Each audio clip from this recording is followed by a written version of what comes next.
Salam dalam kasih Kristus. Bapak Ibu Saudara, mengingat hal-hal yang menyenangkan mungkin lebih mudah dibandingkan mengingat hal-hal yang tidak menyenangkan, hal-hal yang tergolong dalam penderitaan, kesulitan, pengalaman buruk. Karena mengingat penderitaan, mengingat pengalaman yang buruk, kebanyakan akan mendatangkan dampak yang kurang baik juga buat kita. Misalnya bisa mendatangkan trauma, begitu ya.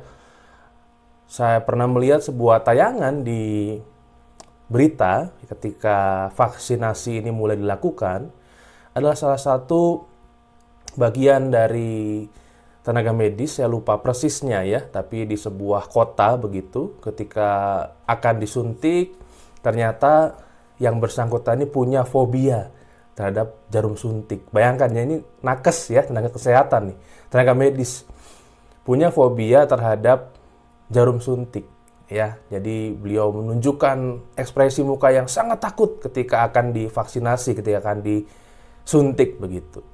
Ya. Fobia biasanya, atau fobia itu rasa takut yang berlebihan begitu ya.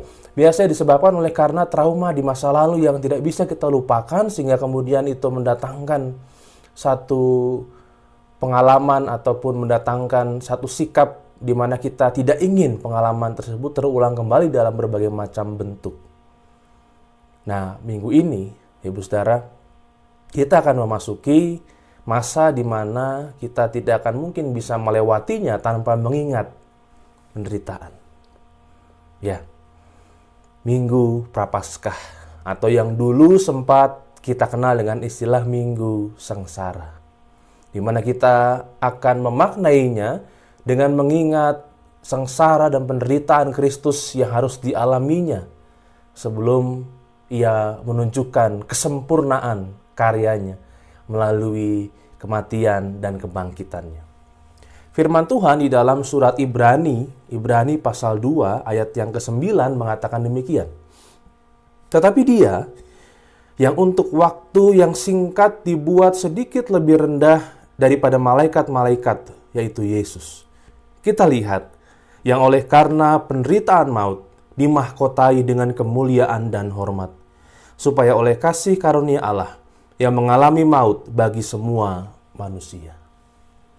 Ya, Minggu Prapaskah adalah minggu yang dapat kita gunakan untuk memaknai karya Tuhan Yesus yang begitu full, yang begitu lengkap, yang begitu total, sehingga walaupun harus memberikan nyawanya, itu Dia lakukan untuk kita. Tanpa mengingat penderitaannya, kita tidak akan bisa memaknai itu secara utuh. Kita tidak akan bisa memaknai mengapa Ia mau repot-repot turun ke dunia menjadi manusia dan pada akhirnya harus memberikan nyawanya juga untuk kita. Itu adalah sebuah karya kasih yang tidak ternilai. Dan itulah yang Tuhan Yesus lakukan dan kerjakan untuk kita. Dan yang perlu kita lakukan adalah memaknainya secara utuh, mengikutinya. Walaupun lagi-lagi kita masih belum bisa berkumpul, bersekutu seperti biasa, kita masih harus mengikutinya lewat online. Mari kita pastikan bahwa apapun bentuk medianya, caranya, makna penderitaan Kristus, makna pelayanannya, makna kesempurnaan pekerjaannya untuk kita tidak akan pernah terlupakan dan tergantikan oleh apapun juga. Mari kita berdoa. Kami bersyukur ya Tuhan, kalau pada saat ini kami boleh memaknai, kami boleh mempersiapkan diri kami menjelang memasuki minggu-minggu Prapaskah. Kami sadar bahwa ada banyak hal yang tidak bisa kami banggakan oleh karena kelakuan kami yang tidak berkenan di hadapan Tuhan. Tetapi kami ingin mempergunakan minggu Prapaskah ini, bahkan sampai dengan kami merayakan Paskah sebagai momentum untuk kami memaknai hidup ini, terlebih di tengah penderitaan, kesulitan yang kami harus alami. Kami percaya Engkau yang telah mengerjakan semua itu untuk kami akan tetap bersama-sama dengan kami. Terima kasih Tuhan, kami menyerahkan hidup kami. Kami percaya Engkau memelihara kami. Dalam Kristus kami berdoa. Amin. Sebuah pujian untuk kita renungkan bersama dari Saudara Glenn Christian Wirapranata. Tuhan Yesus memberkati.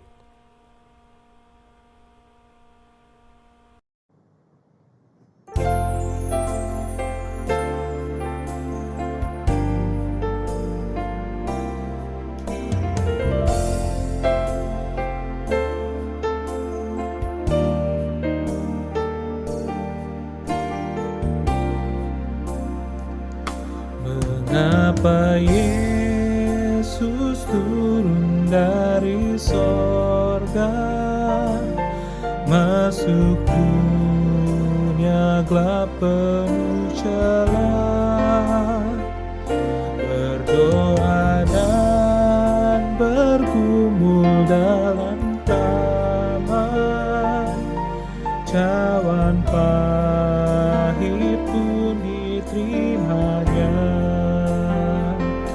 Mengapa Yesus menderita di darat,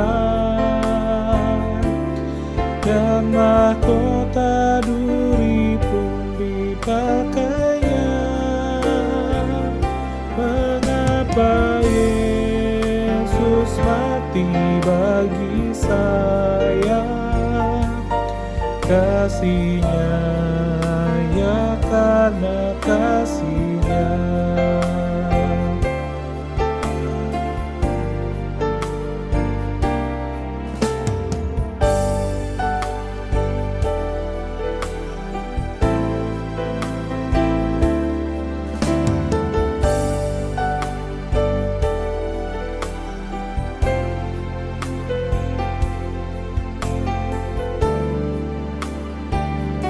Mengapa Yesus mau pegang tanganku bila ku di jalan tersesat?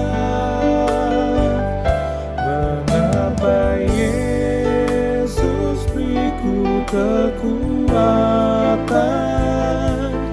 bila jiwaku mulai penat? Mengapa Yesus mau menanggung dosaku? Beriku damai serta sukacitanya. Mengapa Dia mau melindungiku? Kasih-Nya, ya karena kasih-Nya. Kasih-Nya, ya karena kasih-Nya.